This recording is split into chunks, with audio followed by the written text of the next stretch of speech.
Hey, what's up guys? This is an update on the tutorial I made concerning importing video references in Maya. Now what I did not realize is that I don't know if it's as of Maya 2017 or as of Maya 2016, but I don't know which specific version of Maya.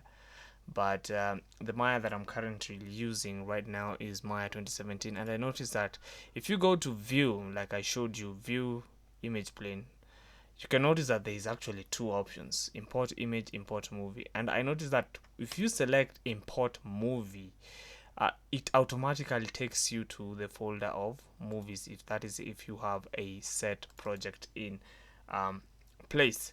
So for me, in my case, as you can see, I had already clipped out a video frame that I can use, and it's actually playing. To my surprise, I thought that this is not going to work, but it's actually really playing a video file. Okay, so I don't know what specific versions this is restricted to, but for me, I noticed that it automatically recognizes MOV files. Okay, because it actually recognizes MOV files straight from my camera, or MOV files that I've converted using any other converter that you can find. Just make sure to select MOV. Now for me, the converter that I used is obviously media encoder. If you've watched my previous tutorials, then you know that I use Adobe Media Encoder. And in Adobe Media Encoder, if you want to find the MOV file format, is actually under QuickTime.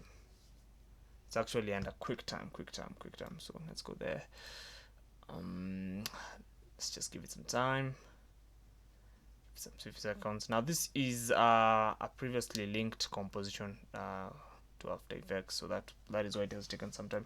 So as you can see, you notice that there is no MOV file. At first I thought that it's an AVI file, but it's not actually that. But the MOV file is actually under QuickTime, and then you go to, for me, I obviously selected Apple ProRes proxy because I don't want as a high quality as possible, because I'm trying to save on space. Okay, and I just did that and I hit render, and I rendered out the video that I'm using right now, as you can see on the screen. So there's a difference between selecting image files and movie files. Okay, so that was just a quick update on importing video files as references in Maya. So if you have any questions, just be sure to request a tutorial and I'll be sure to get back to you. So bye.